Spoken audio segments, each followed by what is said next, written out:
Si un astéroïde venait sur nous, que pourrait-on faire? L'ESA et la NASA travaillent ensemble pour tester si la technique de déviation, appelée impact cinétique, peut réussir à le dévier. La mission appelée Asteroid Impact and Deflection Assessment en anglais est composée de 2 sondes, la partie européenne, AIM, et la partie américaine, DART. Dirigée vers l'astéroïde double Didymos, la mission AIM de l'ESA a 3 objectifs.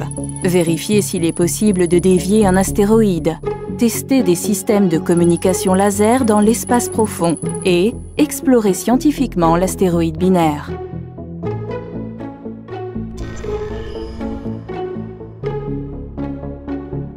AIM sera lancé en octobre 2020 pour un rendez-vous avec Didymos en mai 2022.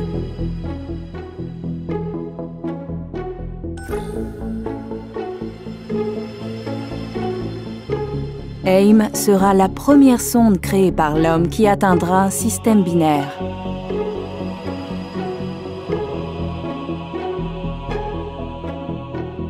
Le plus gros astéroïde a un petit satellite dénommé Didymoon. DART ciblera Didymoon et s'écrasera en son centre. L'impact sera observé à la fois par AIM et ses CubeSats.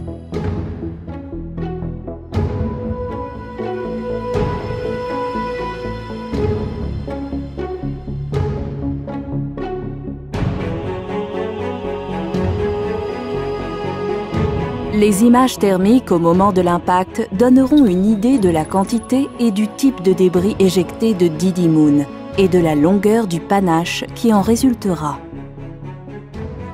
La question qui se posera alors, c'est est-ce que l'impact altérera la trajectoire de Didymoon autour du plus gros astéroïde? AIM se rapprochera à nouveau de Didymoon pour faire des constatations, en conjonction avec les observations depuis la Terre.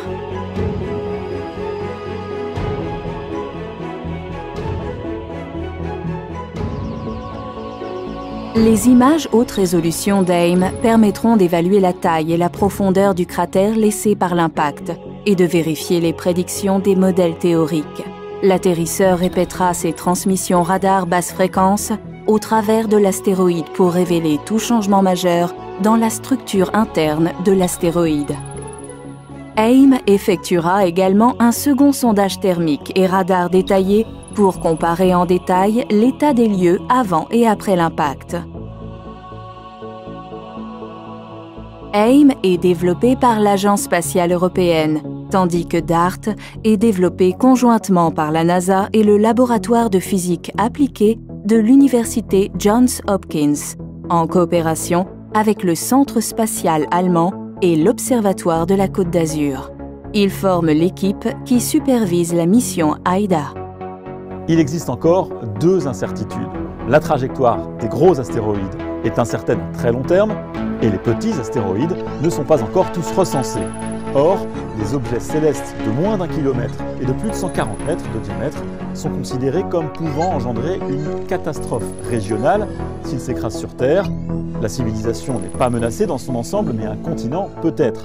Voilà pourquoi les scientifiques travaillent à des solutions qui permettront de dévier la trajectoire d'un éventuel astéroïde menaçant. Donc en gros, on va taper sur un astéroïde pour vérifier si, effectivement, d'abord on arrive à le taper, et ensuite si on arrive à le dévier de sa trajectoire.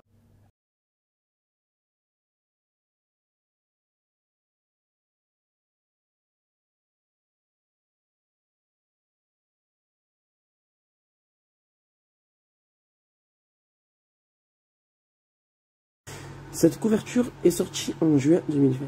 Et comme par hasard, derrière, vous voyez les arts, les tableaux d'art, ils sont très bizarres. On voit un astéroïde se cracher, très bizarre tout ça. Maintenant, regardez cette bande-annonce. Oui, en effet, Clark fait la une des médias. Grosse info. Je vois pas Clark. Ah, il est peut-être en train de dormir. Papa... Les plus gros fragments de la comète Clark vont très bientôt entrer dans notre atmosphère. Tout à fait. Et il y a de fortes chances Toujours pareil. que le spectacle soit impressionnant. Wow. Où est-ce qu'ils vont? J'en sais rien. Un des premiers morceaux va s'écraser. S'écraser? Un petit morceau et ce sera dans l'océan. 2. Non mais regardez ça. 1.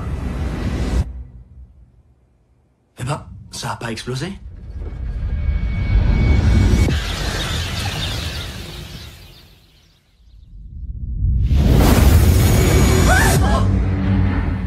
Nous venons d'apprendre que le fragment vient de percuter le centre de la Floride. Oh mon Dieu! Attendez, il va y en avoir encore d'autres? Allez, viens, on s'en va. Regarde, le ciel est en feu.